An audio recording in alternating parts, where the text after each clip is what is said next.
Hey there, all you beautiful Texans. Welcome to the James Show. It's News Talk 820 WBAP, now on FM at 93.3. Let's go. So we're going to start a garage band. We just need a couple more members. I don't know what kind of music we're going to play. I don't know if it's going to be country or trip hop or maybe Tejano music or something like Grupo Frontera. But I know the name's going to be Right Wing Death Squad. That is just a built-in band name. And so let's get the boys together. Anybody got a garage where we can host this thing? It's just so beautiful. It's so perfect. And the reason I bring that up is because just the histrionic, intentional overreaction to the Supreme Court immunity ruling is hilarious enough, but it's also happening at the same time when we have the post-debate talk of President Biden being replaced. And so there's so much going on right now. I mean, there's so much freaking out going on with our lefty friends that, you might want to call them, check on them. They're having a rough week.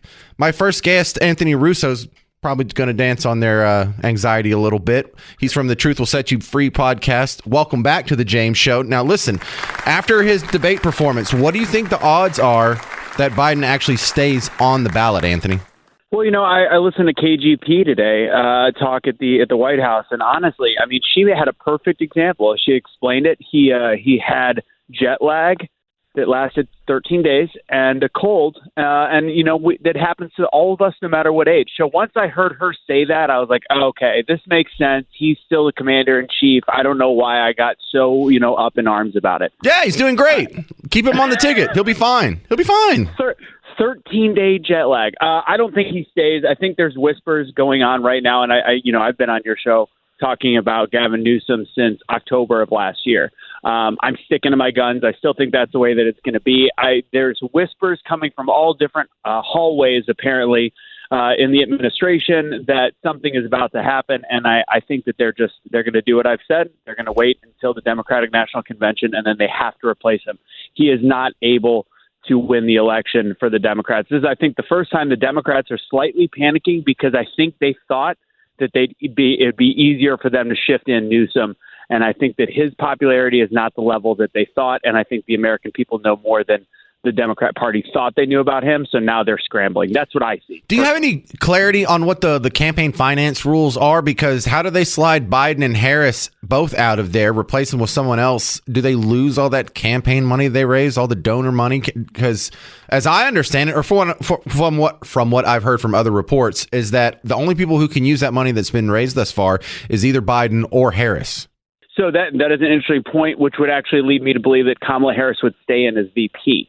And again, I think there's some gray areas, just like the same issue that they're going to have with there's 3 states. I actually don't know what states they are. There's 3 states that don't allow there to be a switch on the ballot based on what they could do at the Democratic National Convention. However, they could have they can hold court, I guess, in the state Senate, and they could make these decisions and switch. And I think we saw what happened before the 2020 election, where they were able to shift things in states like Philadelphia or in Pennsylvania and be able to make decisions that benefited the Democrat Party. So when it comes to campaign finance, not to shift the subject, campaign finance, I think they will find a way to make it fit under the rules once they make the switch. There might be the situation of the 25th Amendment might supersede that. Again, a lot of that is in the Democrat bylaws. The one thing that I can tell you, and it's also on the Republican side too, I don't want to say it's just in the DNC, but the DNC is able to make that switch pretty much free and clear, minus 3 states where they have to get a special ruling. From the campaign finance side, I believe as though if Kamala Harris or if they enact the 25th Amendment at the convention, I think that could slip through. Again, I cannot confirm or tell you that that's 100% correct because I think it is a pretty slippery slope that they're going to be facing. Well, one of the main concerns that I've been hearing from my friends in Team Blue for the last 24, 48 hours is the very real threat of right-wing death squads. How big of a factor is that going to be in the election? Zero. None, right? The biggest thing is what they're actually doing with this. The way that they can control the narrative. The Supreme Court decision. You talked about it just before I came on.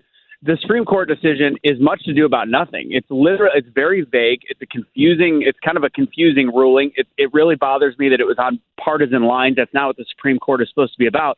But when it came down to it, Trump getting a delay in his sentencing from Alvin Bragg is essentially to try to make the American people say, well, now Trump's above the law.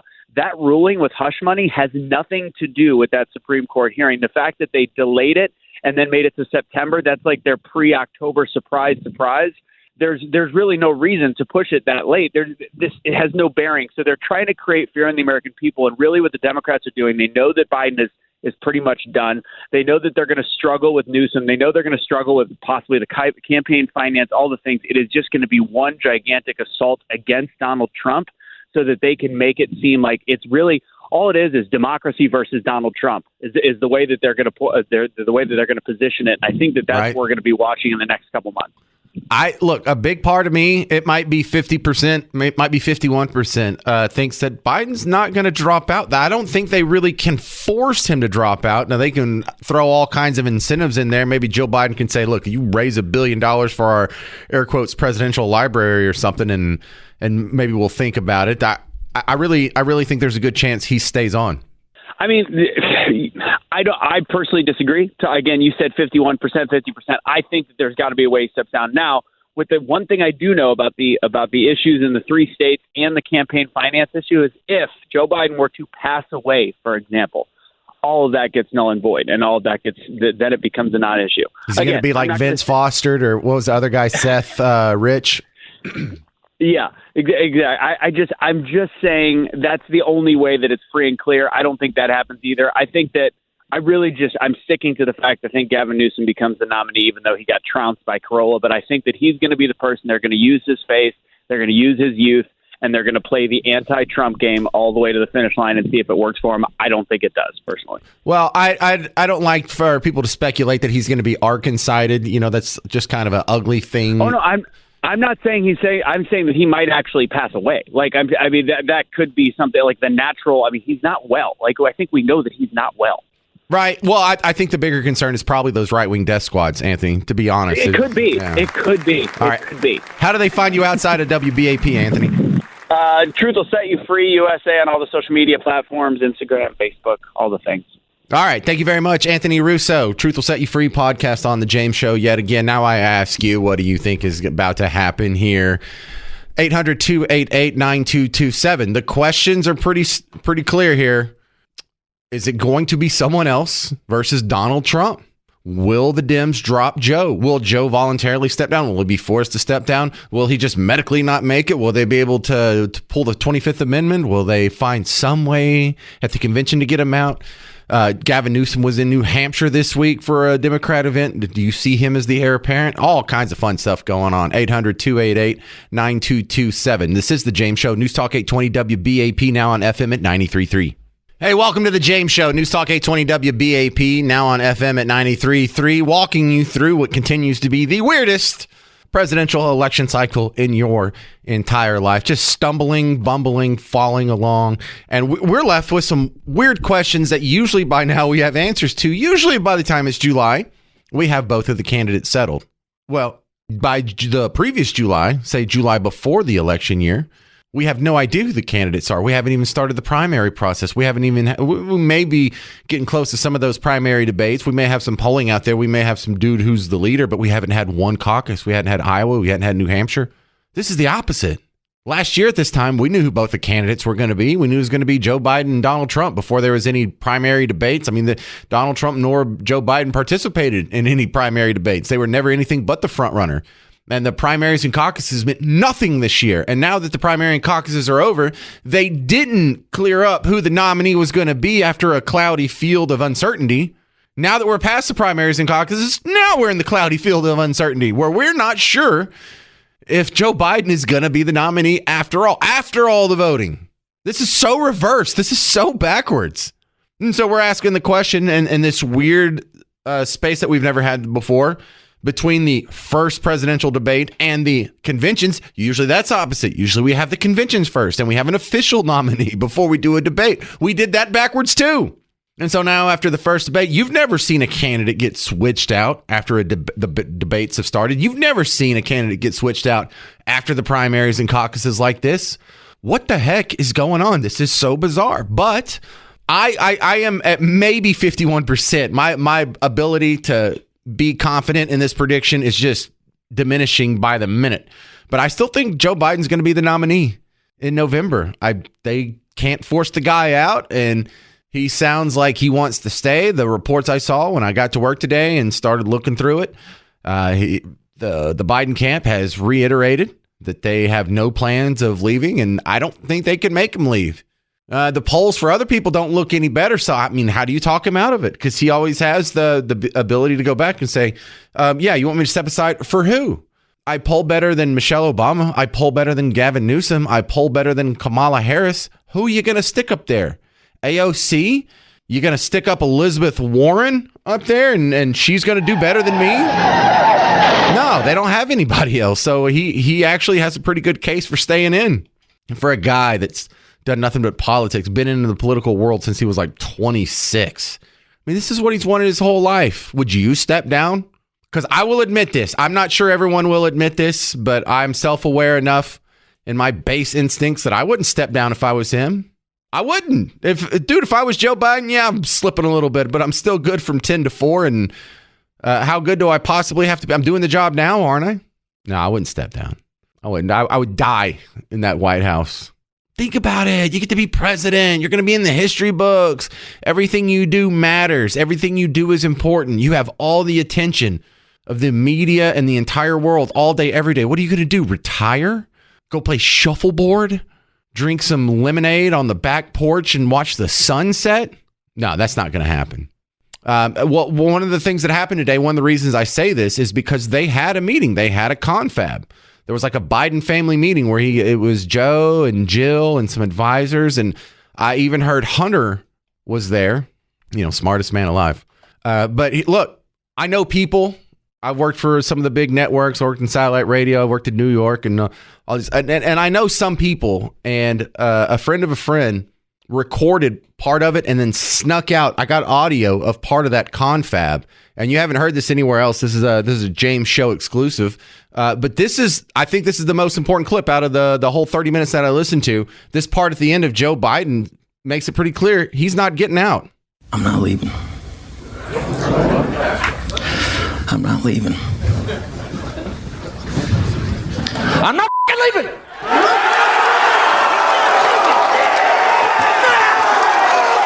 The show goes on. This is my home. They're gonna need a wrecking ball to take me out of here. They're gonna need to send in the National Guard of SWAT team because I ain't going nowhere.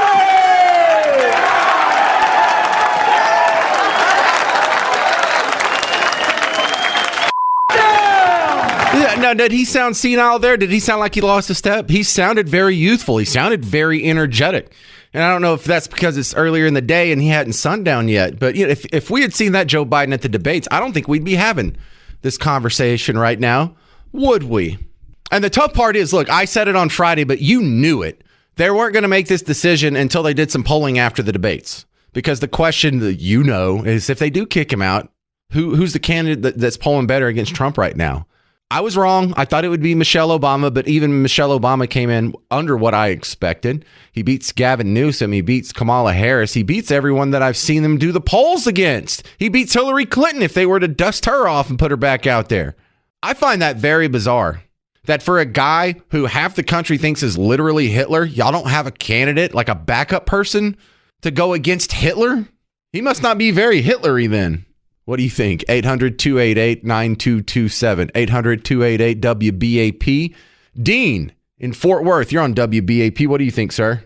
Hey, Kamala Harris they're not going to let Biden take the 25th or anything because that would make Kamala Harris the president. And they can't run Kamala Harris as president and beat Trump. They might be able to save the finances with her as vice president. So they need to keep her as vice president for the black and the female and the money. So Biden is going to be president until January when, Trump will go back in office. But also Biden's family is not going to let him get out of office because he's their protection against prison. Yeah, so after this next election, whether he wins or loses, he's going to have that little 2-month or so span where he can pardon anyone he wants. Well, chances are those pardons are already in a locked file somewhere. Right, in case something happens to him. Just in case Biden dies. I know it. I agree. What do you think about this then, Dean? They keep the ticket as is. They push these nerds over the finish line, and then Biden voluntarily resigns, making Kamala Harris president because, look, they know Biden can't make it another 4 years. I mean, the guy's probably going to daffy his way out of there. But while they don't love Kamala Harris, they're not in love with Kamala Harris. She's not anyone's preferred candidate on the left. They would still prefer her be president than Donald Trump. So I think that that's also a scenario that probably deserves a little more discussion, and it's more likely than a Gavin Newsom win, in from my view. Well, Harris is unknown. Right now, you don't know who's controlling her. You know who's controlling Biden. Obama is. Well, you don't know who's that. Controlling Harris. Well, I think Obama's far too apathetic to want to be a puppet master. He makes the same amount of money no matter what that dude does. He's just going up to Netflix. Give me $15 million for a documentary, and they do it. He doesn't. I don't think they liked it. I don't think they liked being in charge of a country they hate. I don't think they like the attention. I don't think they like the pressure and the stress and the schedule. Obama liked the power. He didn't like the politics. Right. And that makes Joe Biden the perfect puppet. Most of Biden's administration is Obama holdovers. So Biden's not in charge. Somebody is running. Well, hang on now, because most of Obama's administration was Clinton holdovers. Most of Clinton's administration was Jimmy Carter holdovers. That's the norm. There's nothing unusual about that. They've got more, Blinken, Morocco. Well, shit. Oh, there we go. All right, hang on. We need to have a discussion here.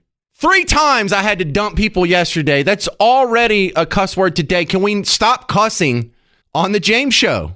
And I was blaming it on Democrats because yesterday I had 3 Democrats call in and every single one of them said a cuss word and we had to dump them. But this guy, so it's not a Team Red or Team Blue issue. Can we watch our mouths, please? There's kids listening in the car, in the back seat. You have to assume that. If y'all can behave, I'll take some more calls coming up next. 800-288-9227. 800-288-9227. The filthiest show in Dallas radio continues. The James Show on News Talk 820 WBAP, now on FM at 93.3. Hey there, welcome back to the James Show. News Talk 820 WBAP, now on FM at 93.3. This weird mutant election cycle continues to slobber on forward.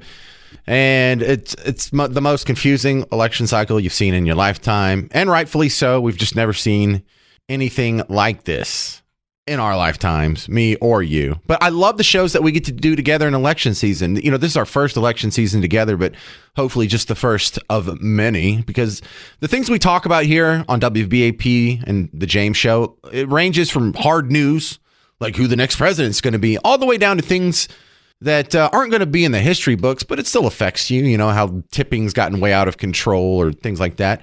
But this election will be in the history books more so than any other election that you've witnessed. And it's happening now. It's happening in front of your face in real time. It's like when you read a good history book and it takes you back in a way, like a period piece, makes you wish you were there for the Teapot Dome scandal in the 1920s or the siege of Yorktown at the Revolutionary War, This may be a great story that grows into an epic the way this finishes out. Because as it stands right now, we have a pre-dementia patient who's done an almost decent job. Let me be fair here. He's done an almost decent job running the country, except for the border and the ridiculous spending, which translates into inflation. There's some good things out there. The stock market's up.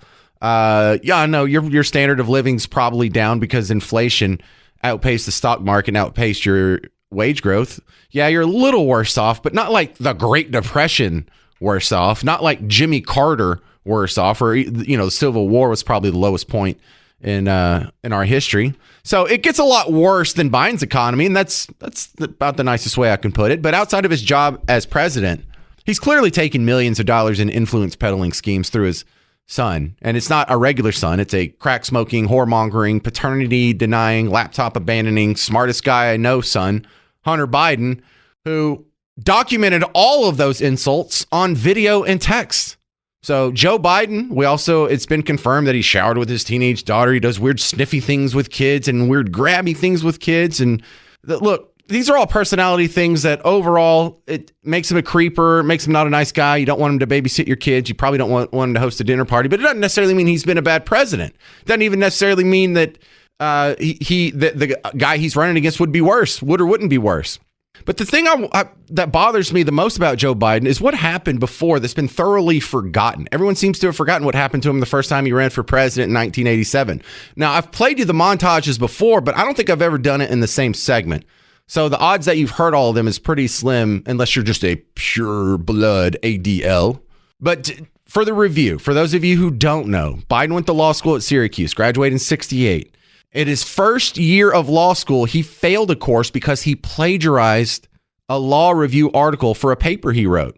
Now, later, he got that failing grade stricken from the records, and he managed to limp across the finish line. He finished 76th in a class of 85 students. He was admitted to the bar the next year. In 1970, he started his political career. So he had a little narrow window of not being a politician, just about 2 years. But first, when he got to the presidential campaign, he lied about his academic record. Senator Joseph Biden may have more explaining to do. The new questions stem from taped remarks of Biden during an April campaign appearance in New Hampshire.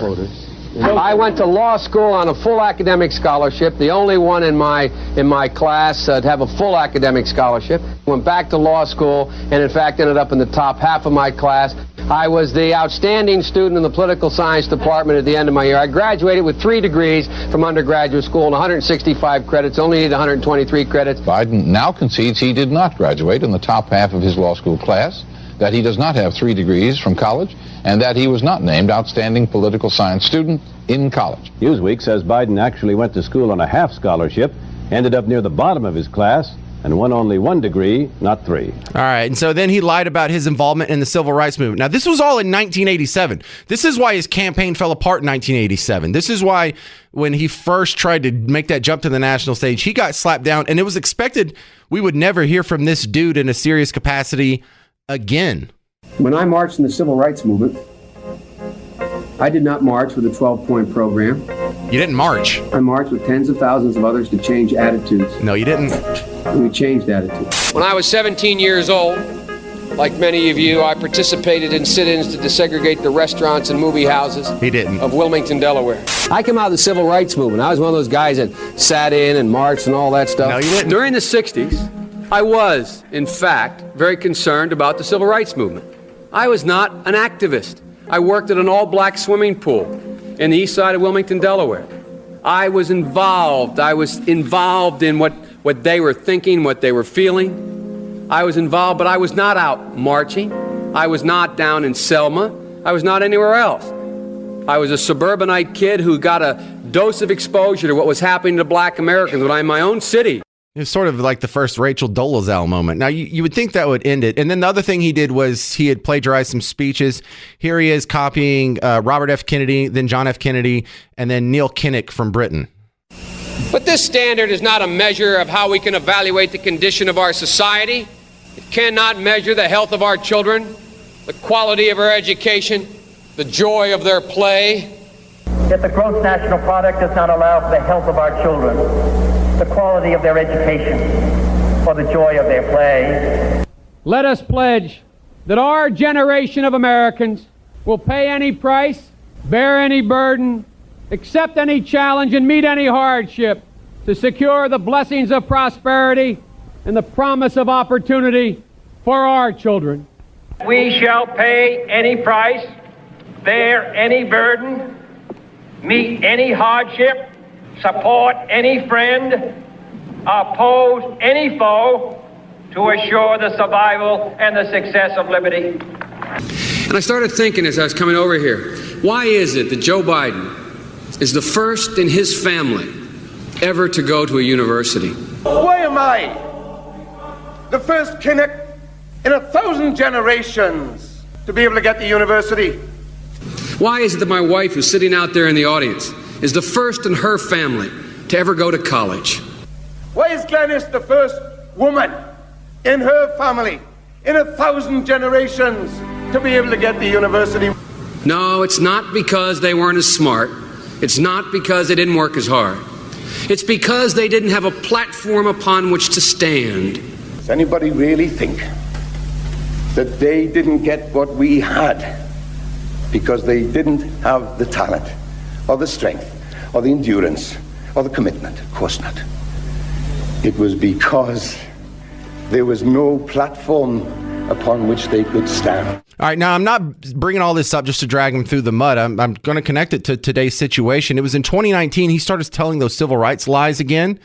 And that was when the criticism started from people on the right, or really objective people of any political persuasion, saying this guy must be demented, because he didn't just like accidentally slip and say it once. He said it over and over and over. You know, when I was a teenager in Delaware, this is in 2019. For real, I got involved in the civil rights movement. We have the 8th largest black population. Yeah, so there's a montage. I'll just play it under me. There's a couple minutes. And, at like 9-10 different events, he told some of those same lies that got him in trouble in 1987. He started repeating them in 2019. Like, dude, you don't remember lying about this in 87 and everyone busted you and you're humiliated out of the public sphere, hopefully never to be seen again?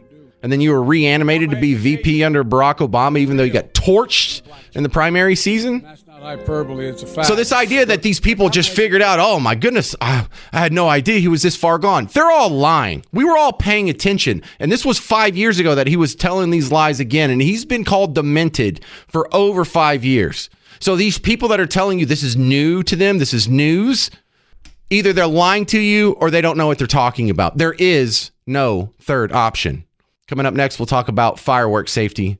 This is The James Show. News Talk 820 WBAP, now on FM at 93.3.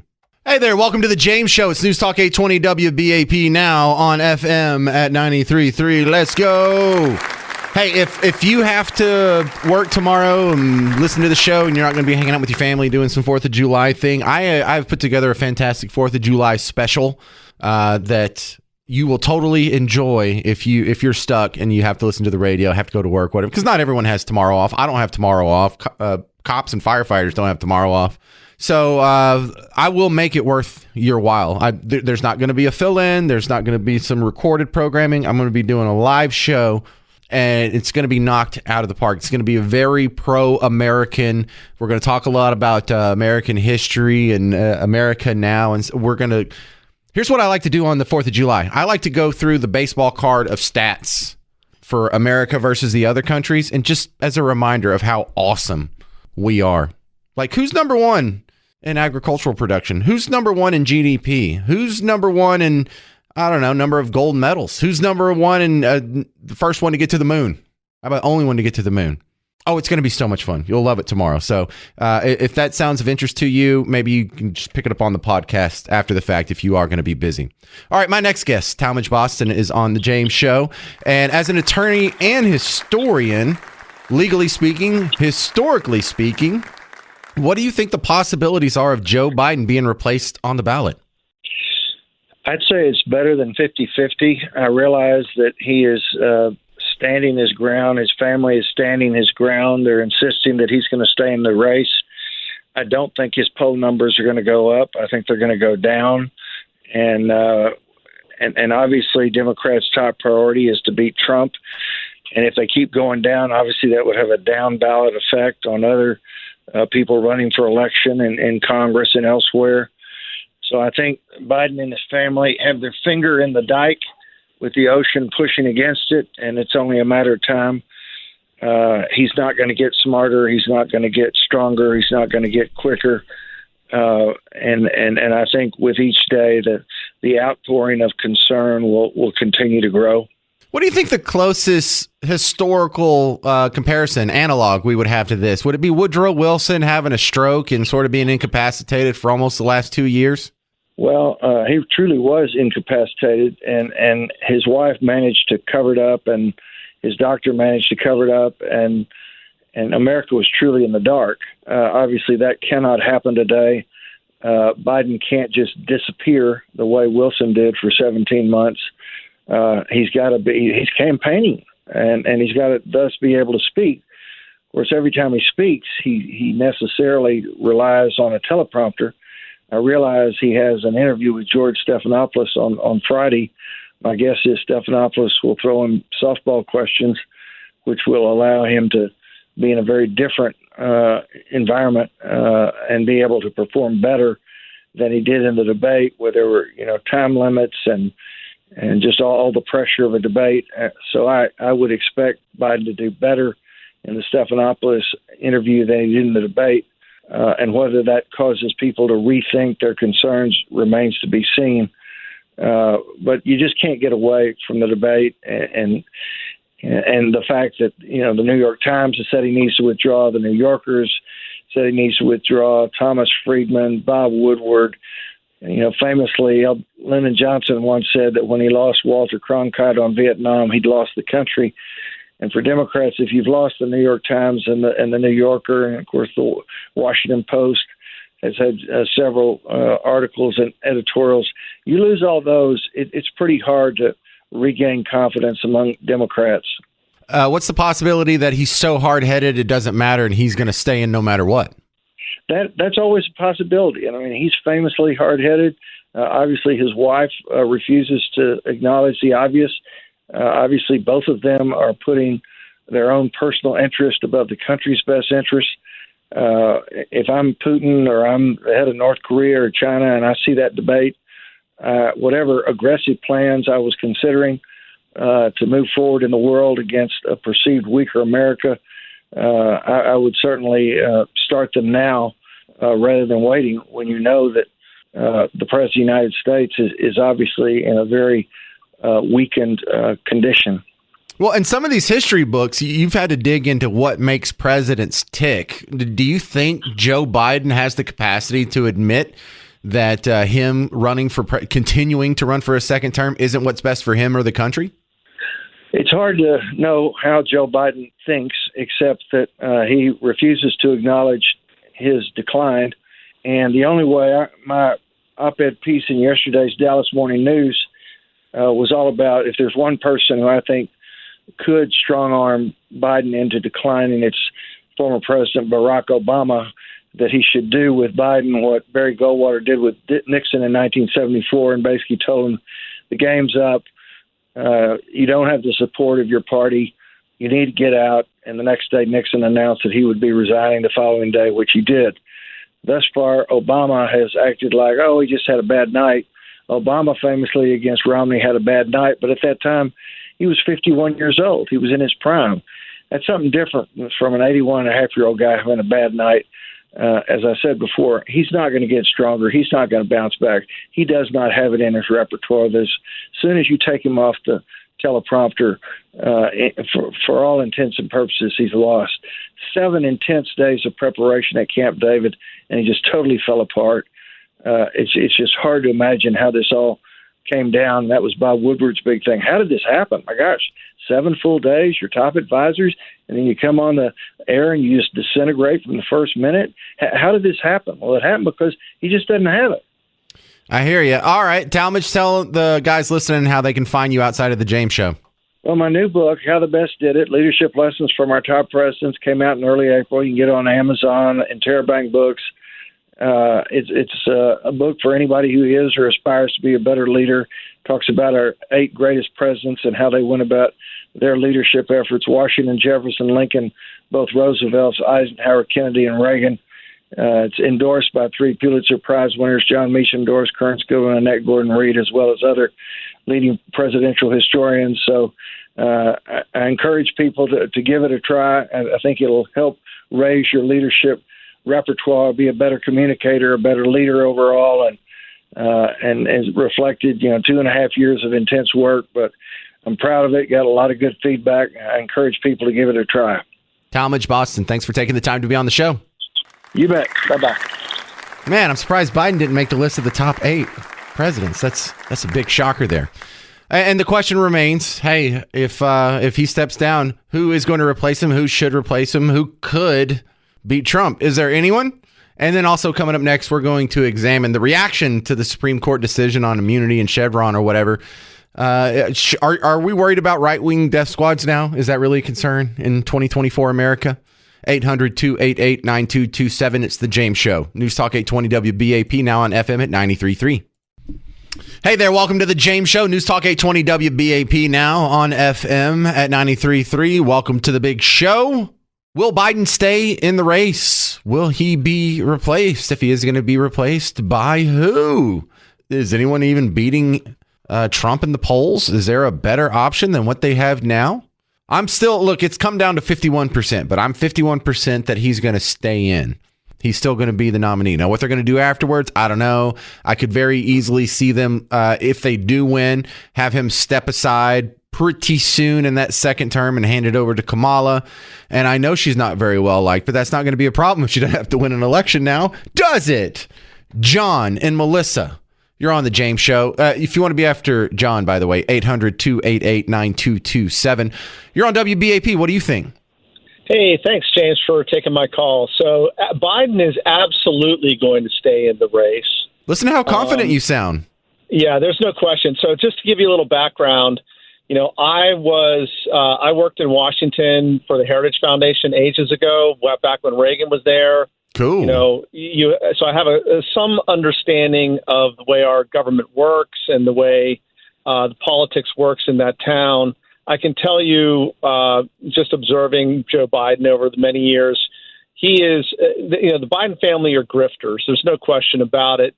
The Democrats have made one huge error in this whole charade that they've had Biden on the ticket, and that is they left it up to him to decide to do the right thing for the country. And as Bob Gates once famously said about him, Joe Biden has made every wrong decision that you could possibly make when it comes to foreign policy. He will do the same thing in anything in the domestic space. There's no question that he will absolutely be the nominee. They do not have, in spite of what's happening in the media, they don't have the ability to force him out. He already has the pledged delegates, as everyone knows. They only have a few weeks to execute this bait and switch operation anyway. And now what's happening is the realization in Washington, not just amongst the elected leaders, but more importantly, amongst the bureaucratic class that runs all the agencies, they are realizing that they are actually going to be out on their butts come January 20th, and there is massive panic around that. This has nothing to do with whether Biden is mentally fit. He has been unfit for office since 2018. And there's no question that the Biden family and Jill Biden, and I have some sources in D.C. that have talked about Jill Biden, she will have to be dragged out of the White House holding onto the curtains with her white knuckles. Now, why do people say that? I haven't heard why people keep saying that. Has she had some interview I haven't read? Just read the Vogue article. She makes it quite clear that she really enjoys all the special attention. She loves being the center of, the power space. She loves being treated nicely on The View and by Mika Brzezinski and all the power players. Look, sorry to interrupt. You know what? I'm so glad you said that, because I've heard about 7 different people say that you're going to have to drag her out of there. And this is new. I haven't heard that storyline before. So thank you for telling me that came from the Vogue article, because I saw the cover of Vogue magazine with Jill Biden on the front, like looking up and to the right, like she's Superman. And she's in charge. She's been in charge for, 2 years. Pretty much so. Well, listen, the thing that I was giggling at the time about was like, so Melania Trump can't be on the cover of any magazine for 4 years, but this lady's on the cover of Vogue. So it confirmed this pattern that I had been waiting on, because for all of your life, John, and the life of the person listening to us, first ladies have been on the cover of magazines all the way up until Melania Trump, who ironically, her career was being on the cover of magazines, but she was the first lady that wasn't ever on the cover of a magazine. So I was thinking, well, maybe we just don't have magazines anymore, and maybe they're just not doing that anymore. But now that Jill Biden's on the cover of magazines, we know they were intentionally sliding Melania Trump. Forget the Biden story for a second. Just realize what's happening right now is an almost 75-year dominance of all policy in Washington by the Democratic Party. You're watching it about to crumble like a house of cards. And this is why they are absolutely panicking. They have run out of options to try to bait and switch the American people. There's going to be enormous pressure brought on the White House. You'll see lots of resignations. You'll see a lot of attempts to try to maybe enforce the 25th Amendment. But I can guarantee you the grifters that are the Bidens, they will absolutely stay in the race. and it will lead to what is, without a doubt, the utter destruction, not just of the Democratic Party in Congress, but also of all of those Democrats that have been placed into agencies in Washington since. Well, you say that, but he didn't clean out the swamp the first 4 years he was in. I don't know why you're so optimistic that he's going to clean it up this time. So he didn't have the grasp of the resistance that he was up against. He also did not have a Supreme Court and a number of judges that he's appointed they've already litigated a number of the policies that he's going to re-implement. So the other big thing is I recommend everyone going out to see Heritage Project 2025.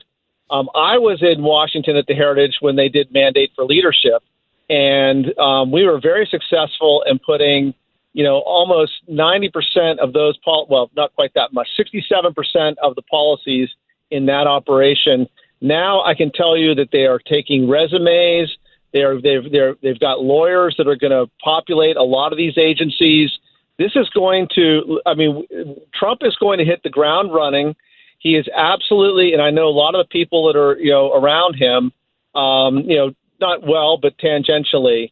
And I can tell you that this is a great moment for America because we are watching what will be in reality hopefully the peaceful transfer of power as we sweep out these entitled bureaucrats from the Democratic Party. I hear you. Yeah. So anyway, that's what I would say. John and Melissa, I like your optimism. Yeah. I like what you're saying. I am surprised at how confident and sure you sound that you're right. Thank you for calling the James Show, John and Melissa. 800-288-9227 if you want to jump in the conversation. Coming up next, we're going to talk to Dr. Cal Jillson from SMU, and then it's going to be back to your phone calls. 800-288-9227. It's the James Show, News Talk 820 WBAP, now on FM at 93.3. Hey there, welcome. This is the James Show, News Talk 820 WBAP, now on FM at 93.3. Thank you for walking through this mutated, malignant tumor of an election season. To make some sense of this, back from SMU, political science professor Dr. Cal Jillson joins the James Show yet again. And I want to start with this poll that I saw, Dr. Jillson, that says 1 in 3 Democrats think Biden should quit the race. Yeah, that's a big number. That certainly doesn't mean that those 1 in 3 Democrats at the end of the day, when they get in the voting booth, wouldn't pull the lever for Biden. But it does show that there's a lot of doubt and concern about Biden and his candidacy. Right. And one thing I've noticed is that something that's endemic to both Team Red and Team Blue is that they're going to vote for whoever is their party's nominee. There's just a very small fraction of the population that's actually open to switching sides.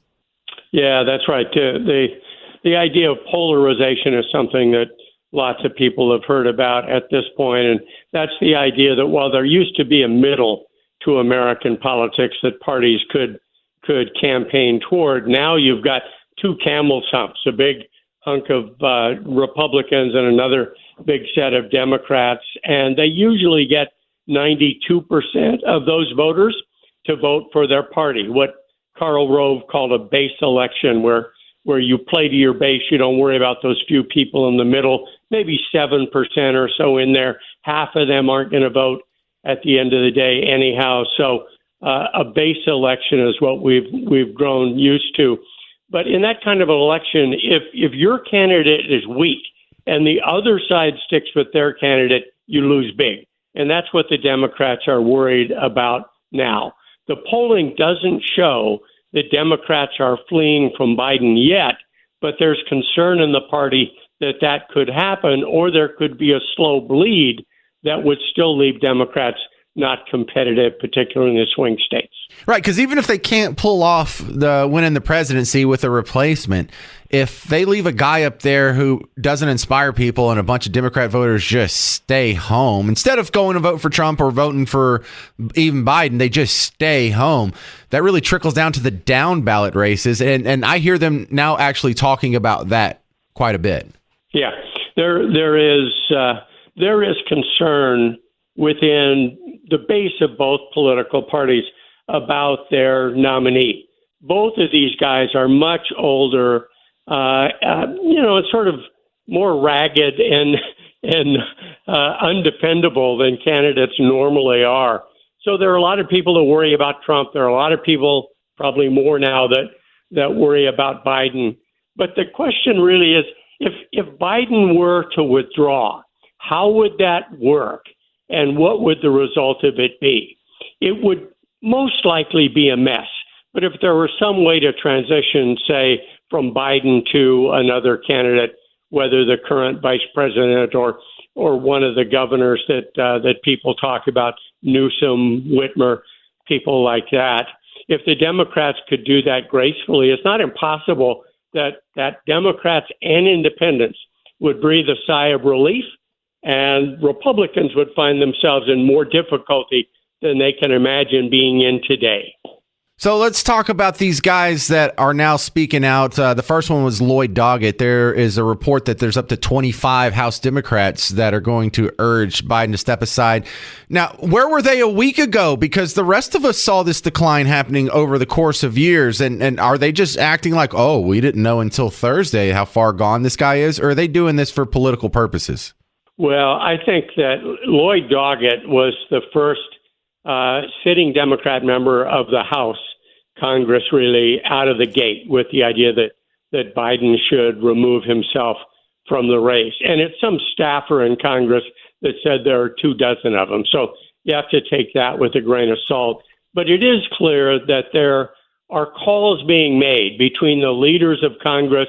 Governors are calling each other. Major donors are calling each other because Biden's performance in that debate was really terrible. It's very concerning to a lot of people who had seen Biden as having weaknesses, and those weaknesses perhaps becoming more aggravated, but didn't believe that he couldn't manage questions after a week of preparation. So whether he can recover and continue the race, given the polarization we talked about, and maybe become competitive again, remains to be seen. But a lot of Democrats think that however messy it would be, it might be better to change horses. Right. And I'm so skeptical and cynical because I don't know what to think. Well, is Lloyd Doggett saying this because he's in Texas, and even though he's a Democrat, this might politically help him a little bit to stray from the party orthodoxy. But then again, his district's in Austin, so that's the bluest part. So, I just it's really good to bounce these off of someone who's in academia and has a little bit more. I'm sure you've read more books on this stuff than I have. So let me ask you this. If you are advising the Democrats, would you say you should leave Joe Biden in? And if you're advising the Republicans, do you say you should shut up and let Biden stay in? Yeah.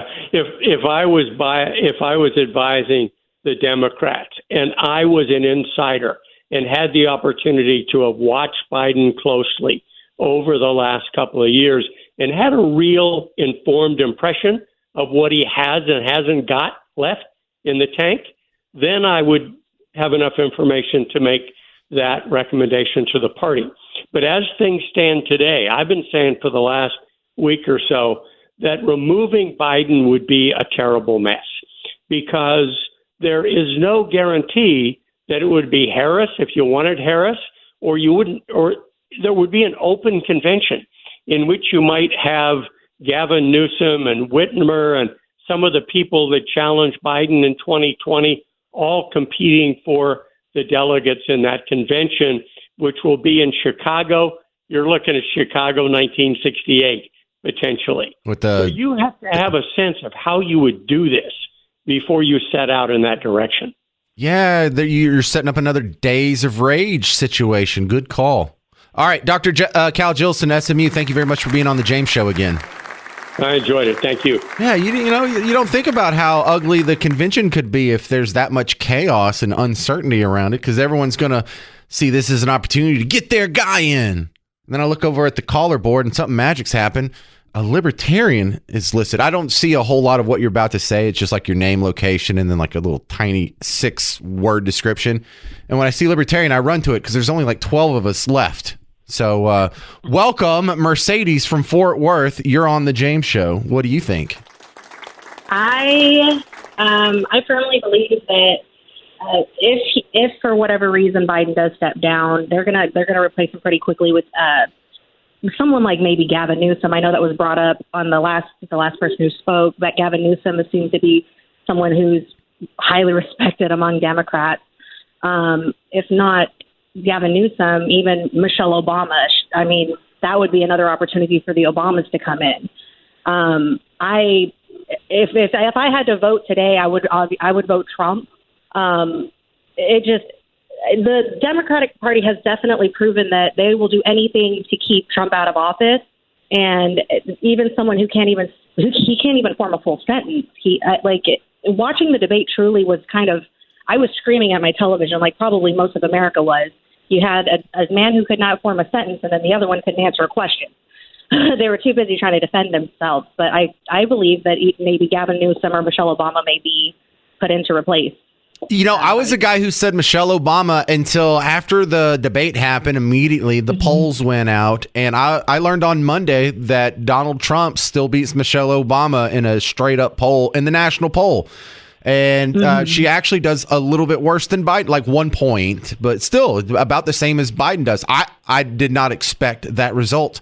And from all the polls that they did, none of them beat Trump. And so I don't know. I'm kind of backed off the idea that he's going to be replaced, because right now he may be their least bad option. Well, truly, I think that this was another 4 years for Barack Obama, because we know just based off of what has occurred recently, and even in the last couple of years, those choices were not made by Joe Biden. They were made by Jill Biden and potentially Barack Obama, with him backing him up and encouraging him to run for president. I don't think this country can handle another 4 years of Joe Biden. We will just crumble. I mean, we're already crumbling, but it's just getting worse. And it's really more of the Democratic Party's hate for Trump.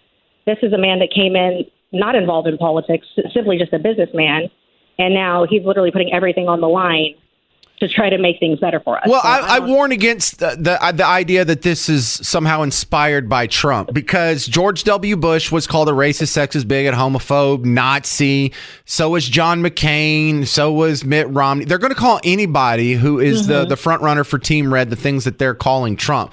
Now, he seems to irk them a little bit more just because he doesn't play the game as much, and he's a little uncouth for what they're used to. You know, they're used to amicable losers who, you know, they give it their best, and if it doesn't work out, all shucks, we're still going to be gentlemen after the fact. So I mean, I enjoy that about him. But look, if Trump gets put to the side, or when he's done with this next 4 years, whoever they put up after him, they're going to treat him just as bad too. Because I've made the prediction every year I've been in talk radio for the presidential election, the Republican candidate is going to be accused of being racist, sexist, bigot, homophobe, and stupid, and corrupt, and all these other things. And you're not going to believe this. Every single election cycle, I've been proven true.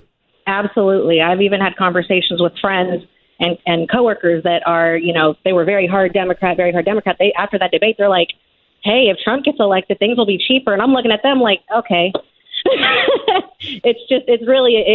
It's people just really balancing what's best and what they're thinking. And honestly, some of them are even flipping their votes. Well, my Democrat friends are melting down a little bit because they can see, you know, they're not going to make up this ground, and they're going to lose whether they keep Biden in there, whether they put Harris in there, or anybody else. And don't be so miserable, people. Just because your guy loses, the country's not going to fall apart. And thank you for your call, Mercedes, if that is your real name. No problem. Thank you. Why do libertarians lie to me so much? Like, we're on the same team. You don't have to use fake names. I mean, you're welcome to use a fake name. I understand. She didn't want to be identified. She wants to be the cute name of a car. That's awesome. I get it. But it's better than the Democrats. We had 3 Democrats on the show yesterday, 3 Democrat callers. Every single one of them had to be dumped because they said a cuss word. And then we had a Republican say a cuss word today. So far, at least we're better behaved thus far. 800-288-9227 if you want to jump in on the conversation. 800-288-WBAP. Tucker Carlson Live is coming to Fort Worth September 24th. Roseanne Barr is going to be with him. Tickets on sale, tuckercarlson.com. Or if you want to try and win a pair of tickets from old WBAP, you can text the word Tucker to the number I've been giving out for callers. It's the same number. You can text it as well. 800-288-9227. 800-288-9227. I know we live in a metropolitan area of like 7-8 million people, but not a whole lot of them text to win the pair of tickets. So if you text in, you have a pretty good shot of winning, better than you think. For Tucker Carlson Live, Dickies Arena, September 24th, text Tucker to 288-9227. 800-288-9227. Coming up next, a heartwarming story from here in the DFW area about a small business who's going above and beyond to help one of our veterans. That's next on The James Show. News Talk 820 WBAP, now on FM at 93.3.